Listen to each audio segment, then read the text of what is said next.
교회 다니기 시작했어도 그 다니기 이전의 삶과 별반 다를 바 없는 경우들을 실은 많이 보게 돼요. 근데 또 교회 다니다 보면요, 마귀 공격도 있습니다. 그러니까 어떨 경우는 더 상태가 심각해지는 것들도 보게 돼요.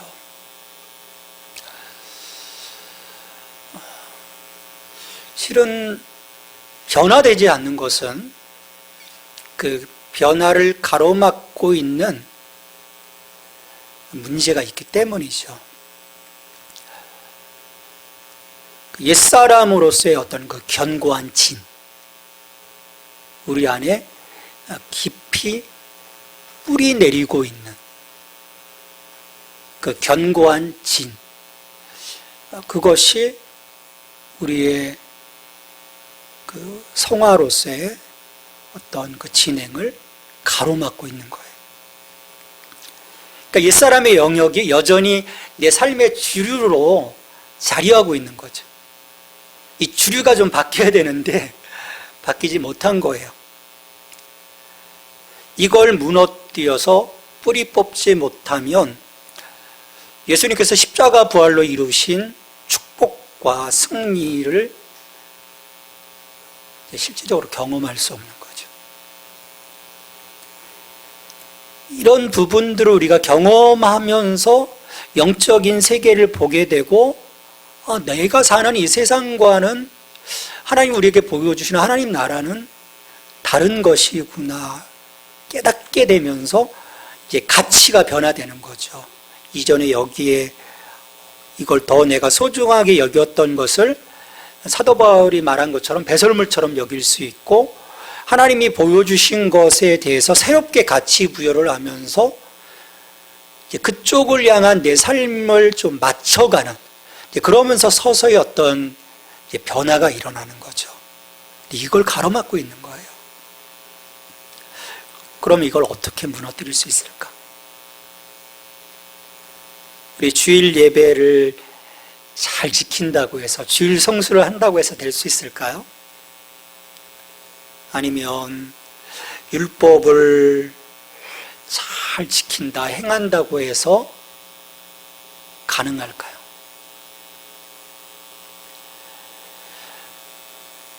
이런 일들은요,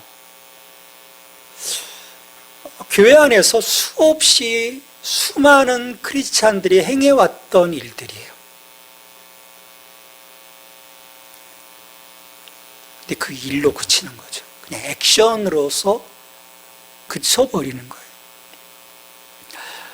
우리 예수님을 찾아왔던 부자 청년, 우리 계속 얘기하고 있기 때문에 잘 알고 있습니다. 부자 청년. 근데 예수님은 그 청년의 그 열심을 알고 계시지만 말씀하시잖아요. 야, 너에게는 정말 한 가지 부족한 것이 있어. 근데 그게 가장 결정적인 거거든요. 하나님보다 더 소중하게 여기고 있었던 것이 그 안에 꽈리를 틀고 있었고요.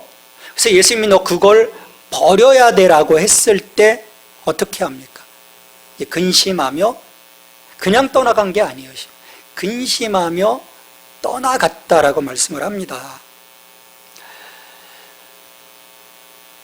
자기 힘으로 못 버리는 거죠. 이걸 어떻게 버리겠어요? 아까워서. 오직 이 견고한 진을 파괴할 능력은요, 하나님께 있습니다.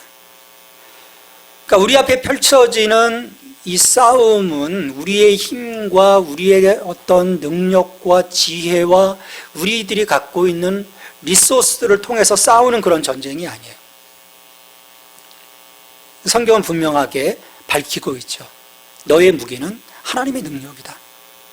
그래서 고린도후서 10장 4절 말씀입니다. 같이 읽겠습니다. 우리의 싸우는 무기는 육신에 속한 것이 아니요 오직 어떤 견고한 진도 무너뜨리는 하나님의 능력이라. 육신에 속한 것이 아니에요. 내가 갖고 있는 것들이 아니라는 거죠. 하나님의 능력. 하나님의 능력이 우리를 새롭게 하고 우리를 치유해 줄 수 있는 거예요. 병을 고치고자 할 때는요, 가장 중요한 게 뭡니까? 병의 원인자를 제거하는 것으로부터 시작되어야 합니다. 이 단계를 거치지 않고는요, 치료가 되지 않아요. 수술을 왜 합니까? 우리의 병의 원인자를 제거해내는 것이죠. 그리고 나서 치료를 합니다. 그러게 먼저 우리의 이 견고한 진, 이 문제들이 해결되어야 하고요.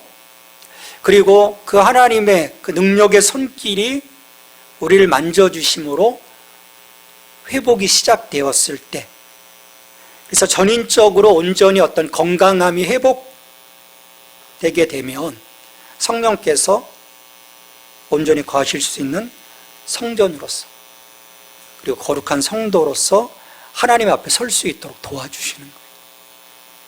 거기에서부터 변화가 있는 거죠. 이 단계가 시작되지 못하면 실은 어떤 변화도 없습니다. 그래서 사도 바울은요, 하나님께서 우리의 성도들을 온전하게 하실 것을 기도하고 있는 것이죠. 오늘 본문 말씀인데요, 평강의 하나님이 친히 너희로 온전히 거룩하게 하시고 또 너희의 온 영과 혼과 몸이 우리 주 예수 그리스도로 강림하실 때 흠없게 보존되기를 원하노라. 하나님께서 가나안 땅을 이스라엘 백성에게 유업으로 주셨어요. 기업으로 이제 주셔서 이제 법적으로는 이미 그들의 땅이 되었어요. 이제 특별한 하나님과의 이제 언약 관계 속에서 주어진 거예요. 그런데 그 전에 하나님이 실은 거기에 팔레스타인 땅에 여러 부족들이 살고 있었잖아요.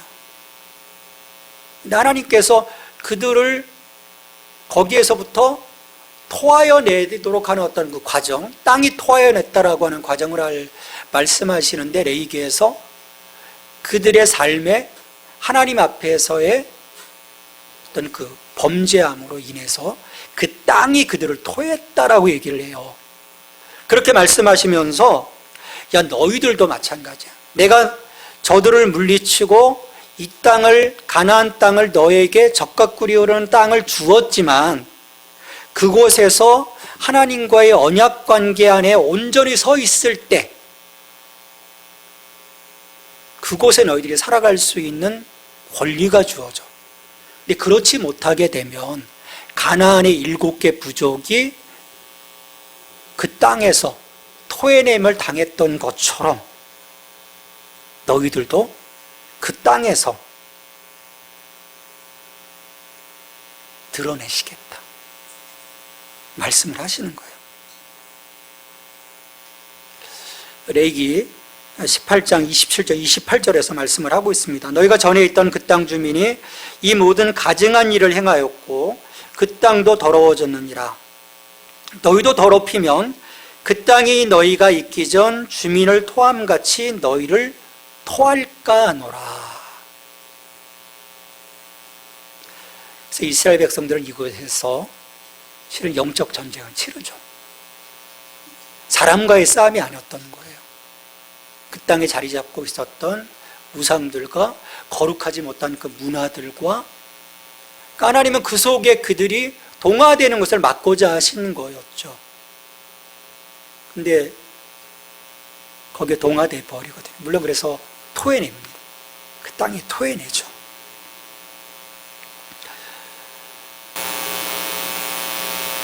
자, 이 역사적인 어떤 그 상황들을 보면서 오늘 우리들의 문제로 가져와 보면 우리들도 이미 법적으로는 권리와 축복을 부여받았어요. 저 예수님 믿습니다. 하나님의 자녀가 됐죠. 양자가 된 거예요. 그래서 권리와 축복 이미 우리에게 부여되었습니다. 그리고 이게 주님이 오신 목적이에요. 너희로 하여금 풍성하게 하겠다. 그래서 요한복음 10장 10절에 보면 내가 온 것은 양으로 생명을 얻게 하고 더 풍성히 얻게 하려는 것이라. 도적이 오는 것은 도적질하려는 것이지만 내가 온 것은 너희들로 하여금 그 생명 안에서 풍성하게 하기 위함이야 라고 말씀하셨거든요. 그것들을 주신 거예요.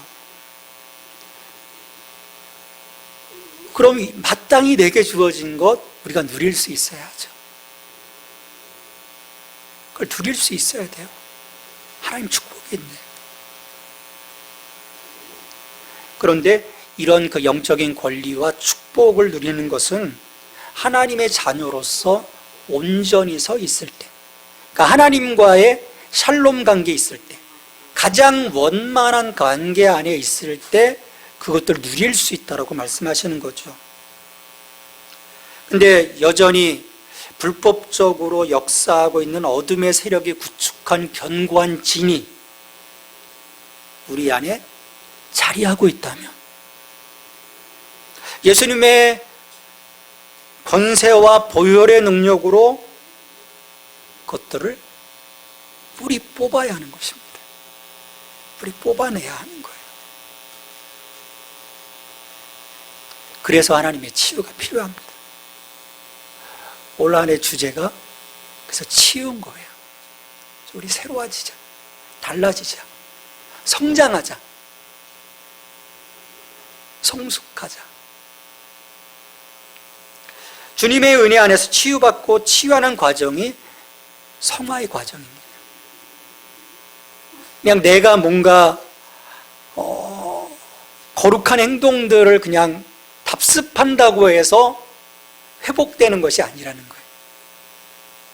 나의 의지, 하나님이 말씀하시는 것에 대한 나의 의지로서의 응답, 이것도 당연히 있어야 되지만 이 모든 것들을 관장해 가시는, 나를 새롭게 해 가시는 그 라파 하나님의 그 손길, 그 손길이 나를 수술해 주셔야 되는 거예요.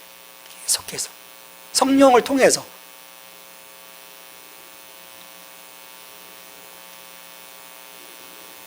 실은 이것이요, 짧은 과정은 아니에요. 긴 과정입니다.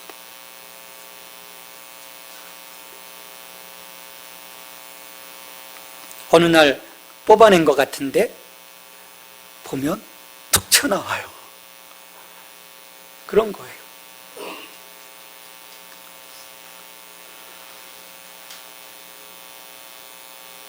우리가 옛자를 부인하고 믿음의 새 사람으로 살아갈 수 있도록, 그래서 궁극적으로 우리를 거룩함으로 지음받은 새 사람으로 회복시켜 주시는 이 과정 가운데 우리가 들어가야 하는 거죠. 그래서 옛사람이 치유되어야만 새 사람이 될 수 있는 것입니다. 우리 에베소서 4장 22절 24절의 그 말씀인데요, 우리가 이 말씀 같이 읽어보죠. 너희는 유혹의 욕심을 따라 썩어져가는 구습을 쫓는 옛사람을 벗어버리고 오직 심령으로 새롭게 되어 하나님을 따라 의와 진리의 거룩함으로 지으심을 받은 새 사람을 입으라. 그러니까 하나님의 치유는요, 성도가 사탄에게 빼앗긴 자신의 권리와 영적 유산을 다시 회복할 수 있도록 도와주시는 거예요.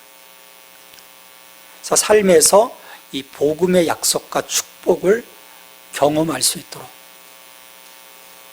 그래서 우리의 힘이 되어주시는 거죠. 저는 올 한 해 이런 성령님 안에서 우리를 치유해 가시는 과정을 통해서 우리 위해서 이미 베풀어 놓으신 이 밥상을 잘 먹었으면 좋겠어요. 그게 축복이거든요. 하나님의 놀라운 은혜거든요. 이 풍성함이, 영적으로 풍성함이 이루어지지 않으니까 우리가 여전히 신앙생활하면서도 까칠할 수밖에 없고요, 뭔가 날카로울 수밖에 없는 거예요. 근데 그럴 때마다 이 과정에 하나님은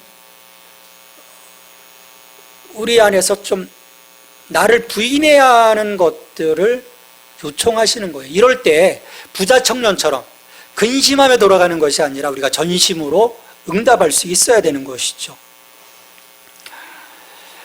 우리 데살로니가전서 5장 23절에서 평강의 하나님이 친히 너희를 온전히 거룩하게 하시고 라고 하셨어요. 이를 위해서는 두 가지가 선행되어야 합니다. 구습을 쫓는 옛사람을 벗어버리고, 버리는 거예요. 버리는 거죠. 이것은 원인을 제거하는 과정입니다. 갖고 있지 말라는 거예요. 이것 없이, 버리는 것 없이는요, 심령이 새롭게 될 수 없는 거죠.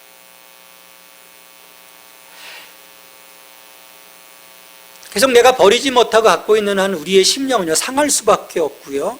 그리고 심령이 상해 있으니까 매번 반복되는 과정은 당연한 결과입니다. 우리 일상적으로도 그렇잖아요. 내 마음이 상해 있으면요, 하나님을 향해서도 마찬가지고, 가까이 있는 옆에 있는 사람들한테도 마찬가지인 거예요. 그렇게 나갈 수밖에 없는 거죠. 그 상처로 인한 고통의 실은 전달될 수밖에 없는 거예요.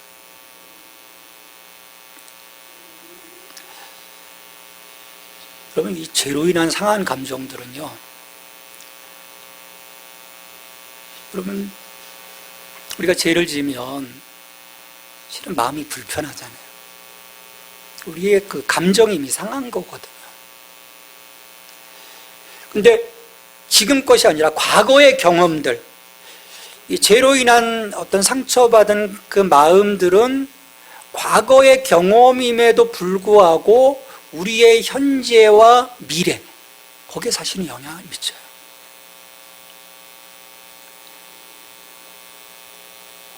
그러니까 과거의 이 모든 것들이 한 사람의 현재와 미래를 지배하는 역할을 하기 때문입니다. 그러니까 결국 치유라고 하는 것은요, 오늘 현재의 모습도 중요하지만 과거, 옛사람에 대한 부분들을 치유해 주시는 거예요. 왜냐하면 이 과거의 옛사람이 현재의 나와 미래의 나를 계속해서 컨트롤할 수 있기 때문인 거죠. 하나님 이걸 제거해 주시는 거예요. 그로 인해 마음이 회복되어지고, 그래서 어떤 그 상처가 나를 방해하는 것이 아니라, 만약 방해하게 되면 계속 미성숙함에 머물게 되고요, 상한 감정을 가지면 가질수록 자기 방어적이 됩니다. 이런 상황이 있다 보면 하나님 앞에서요,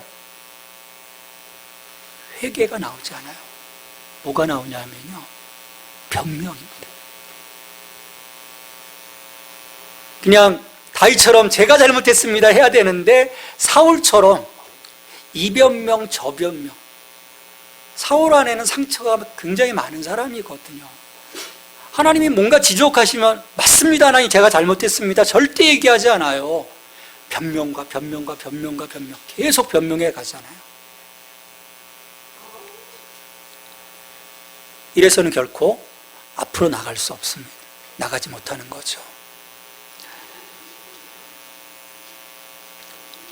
이처럼 구원받고 새 사람이 되었어도 변화되지 않은 자아가 계속해서 지배하는 삶을 산다면 이 영적인 성숙과 성화는 계속 멀어질 뿐이에요.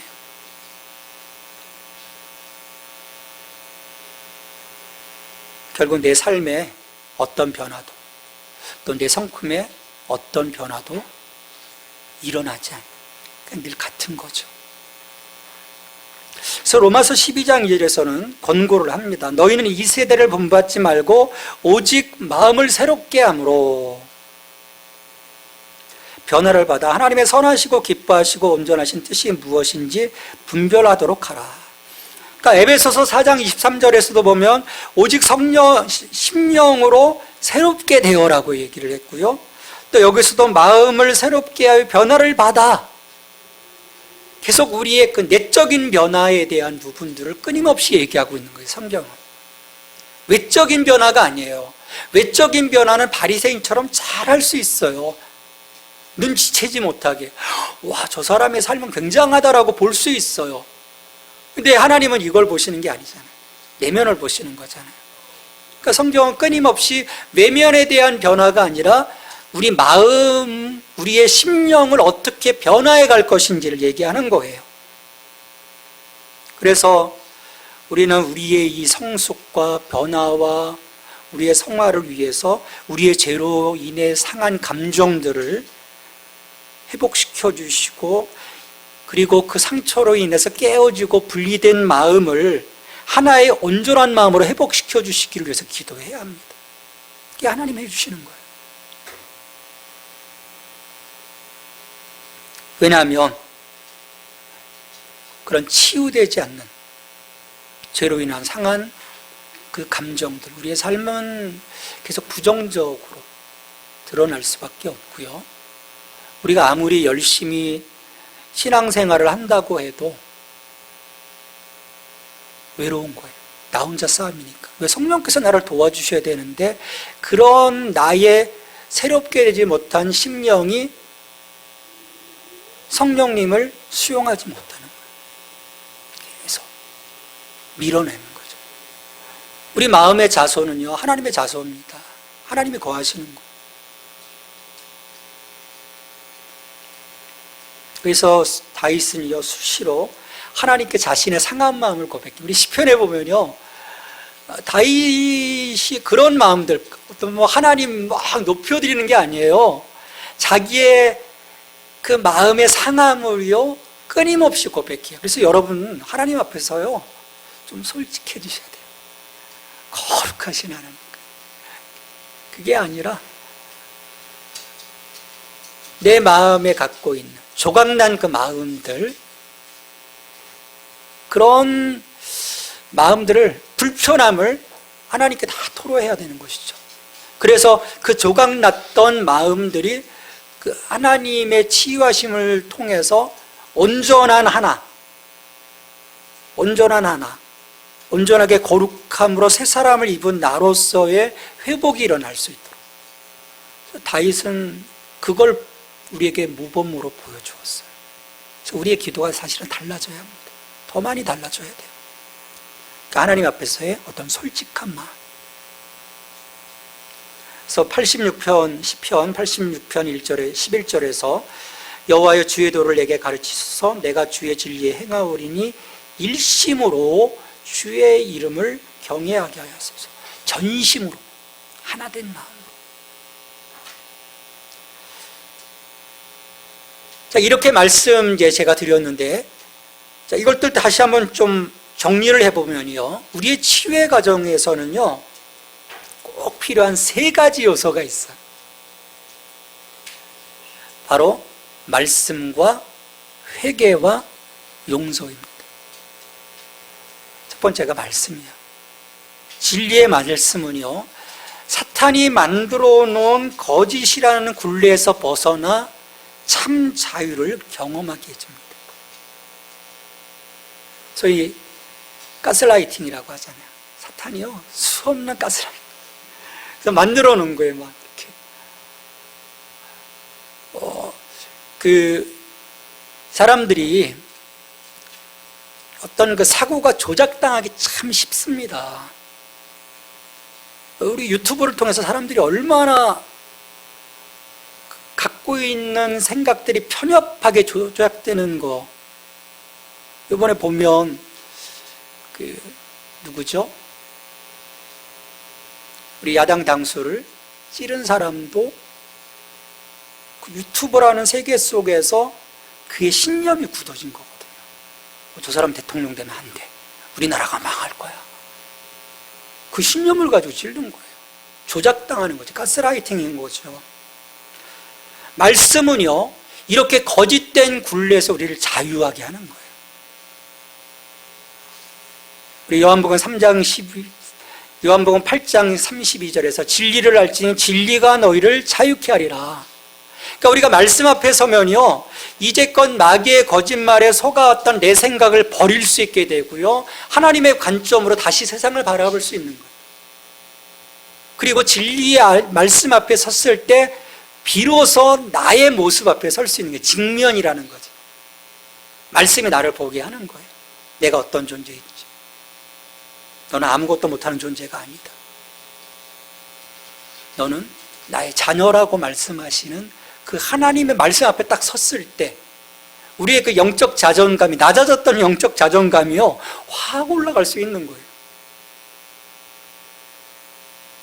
힘들어하는, 그건 사탄이 주는 마음인 거죠. 그리고 이 말씀 앞에 섰을 때 그 다음 단계로 넘어갈 수가 있어요. 바로 그건 회개입니다. 말씀이 없으면 회개가 일어날 수가 없어요. 왜? 말씀이 나의 모든 것들을 들춰내셔야 하는데 그 앞에 서서 없이 어떻게 내 것을 회개할 수 있겠어요? 우리가 죄를 범할 때 실은 마귀에게 나의 어떤 합법적인 권리를 넘겨주는 거예요. 마귀가 나를 장악합니다. 넌 내 거야. 그리고 하나님과의 관계가 막히는 거죠. 소외되는 거죠. 하나님으로부터. 그래서 이사야 59장 2절에서 말씀합니다. 오직 너희 죄악이 너희와 너희 하나님 사이를 내었고 너희 죄가 그 얼굴을 가리워서 너희를 듣지 않으시게 함이니. 죄가 갈라놓는 거예요.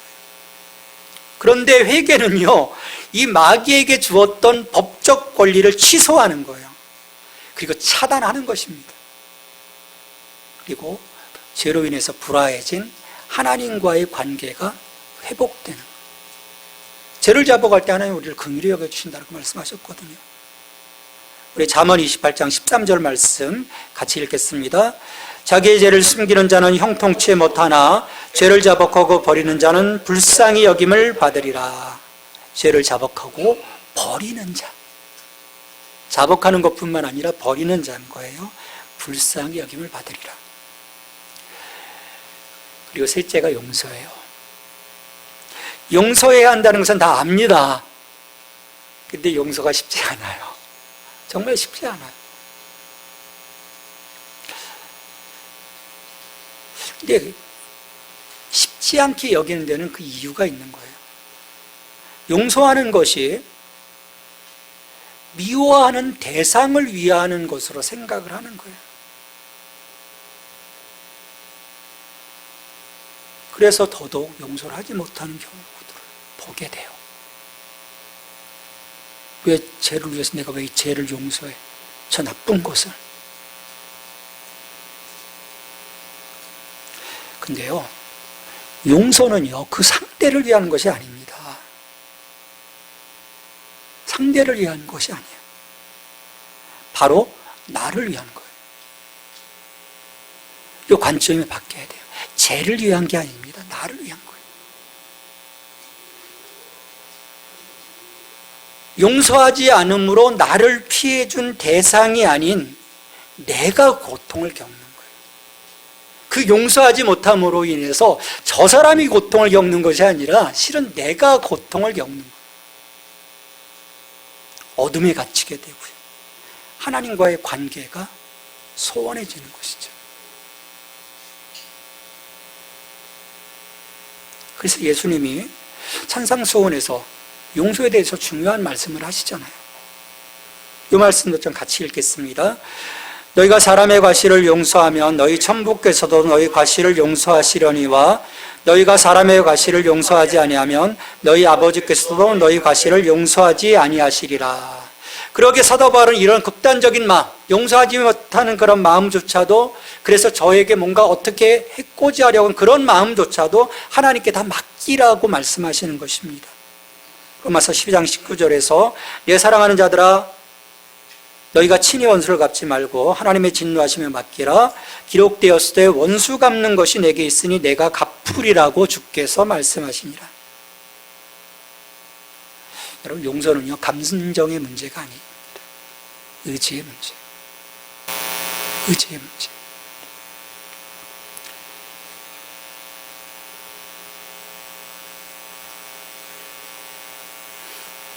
이렇게 하나님의 치유를 통해서요, 우리의 전인적인 삶은 새롭게 변화되는 것입니다. 하나님의 말씀 앞에 서고 그 말씀을 통해서 내가 하나님께 회개하고, 그리고 내 안에 타자를 향한 그런 그 마음들을 내려놓게 하시면서 우리의 마음이 변화되는 거예요. 성도는요, 겉으로 볼 때는 다 똑같지만 두 종류로 나옵니다. 아직 자기가 부인되지 않은 사람, 내려놓지 못한 거예요.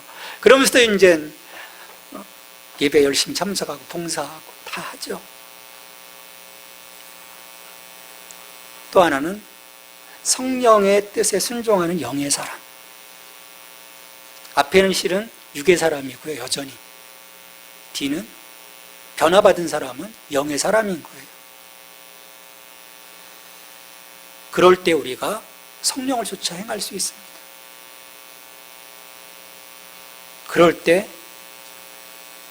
우리 삶 속에 깊이 뿌리 내렸던 견고한 진이 무너지는 거예요. 갈라디아서 5장 16절에 보면 내가 이르노니 너희는 성령을 쫓아 행하라 그리하면 육체의 욕심을 이루지 아니하리라. 성령 안에서 우리의 심령이 새롭게 변화됨을 통해서만이 육체의 욕심, 그 견고한 진의 통제 가운데 우리가 벗어날 수 있음을 말씀하는 거죠. 우리가 육체의 소욕을 따라 사는 한 하나님께 기쁨을 드릴 수가 없어요. 하나님 근심하실 수밖에 없는 거죠. 자녀로 불러주셨는데 반쪽짜리 응답인 거예요. 진정 하나님의 자녀들이라면 모든 삶의 영역에서 성령의 인도를 받아야 합니다. 그래서 로마서 8장 14절에서 말씀하시죠. 무릇 하나님의 영으로 인도함을 받는 사람은 곧 하나님의 아들이라. 지혜는 이처럼 우리가 자신의 옛자를 부인하여 온전히 주님만을 주인으로 모시는 것을 가능하게 해줍니다. 육신의 소욕을 거부하고 성령의 뜻을 쫓아 사는 영의 사람이 되도록 하는 것, 이것이 바로 하나님의 치유인 것이죠. 그럴 때 우리가 하나님의 온전하신 뜻, 나를 향하신 하나님의 계획, 그리고 그분과 시선을 맞출 수 있는 거예요.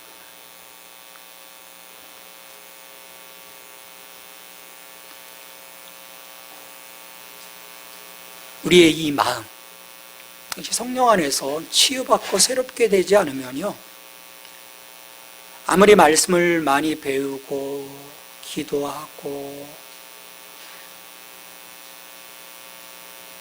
뭔가 계속해서 쌓여져 가는 것 같지만 실은 머리에만 그 지식이 쌓여져 가는 거예요. 그냥 아는 거죠, 단순히. 그 다른 사람한테 얘기는 할 수 있는 거죠. 근데 실제적으로는 그 삶에서는 그 어떤 역사도 없는 거예요. 그러니까 얼마나 공허합니까? 신앙생활이 공허하죠. 나는 뭔가 한다고 그래서 다른 사람들한테 끊임없이 얘기하고 자랑하고 있는데 실제는 가난해. 영적으로 가난해. 그러면요 정말 힘든 거죠. 교회 와서는 막 하다가 집에 돌아가서는 이게 뭐지? 고민할 수밖에 없는 거죠.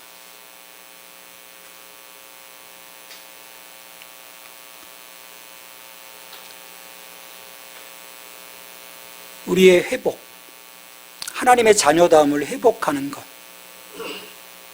그게 아버지의 마음이에요. 좀 누릴 수 있도록 하시는 거죠. 이걸 좀 누리자.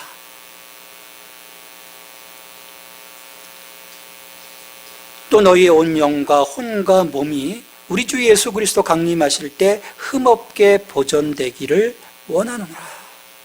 영과 혼과 몸이라고 했습니다. 각각 분리됐다는 의미는 아니에요. 우리는 또 이걸 가지고 영의 사람, 혼의 사람, 육의 사람, 이건 너무 헬라적인 사고고요. 성경적인 히브리적인 사고는요 그냥 하나입니다. 토탈, 전인적인 거죠. 그냥 우리 자체인 거예요. 우리의 전인적인 모습이 하나님은 성령 안에서 흠없이 보존되는, 그래서 예수님의 강림하심의 기쁨으로 참여할 수 있도록 하는 것, 그게 아버지의 마음이고요. 그런 삶이 우리에게 의미 있는 종말의 시간이 됩니다.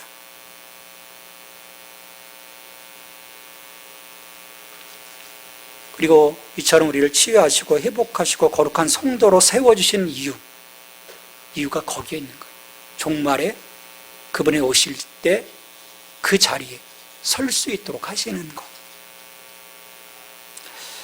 우리 하나님은 선하신 분이십니다. 그러기에 이 일들을 우리가 정말 그분을 믿는다면 반드시 이루어 주실 거예요. 그래서 사도 바울은 24절에서 그렇게 말씀하죠. 너희를 부르시는 이는 미쁘시니 그가 또한 이루시리라. 반드시 이루신다라는 거죠. 우리가 이 자리에 소외된 자리가 아니라 기쁨의 자리에 동참하는 하나님의 자녀가 되기를, 그래서 하나님의 놀랍고 풍성한 선물을 누릴 수 있는 저와 여러분이 되기를 주님의 이름으로 축원합니다. 하나님 감사합니다. 우리를 불러주시고 우리를 치료하여 주시고 하나님의 자녀로서 살아가게 하심을 감사합니다. 이 부르심에 우리가 온전히 응답해서 우리의 심령이 성령 안에서 새롭게 되게 하여 주시고 하나님이 우리에게 주신 놀라운 선물을 일상에서 풍성하게 누릴 수 있는 저희들이 될 수 있도록 축복해 주시옵소서. 예수님의 이름으로 기도합니다. 아멘.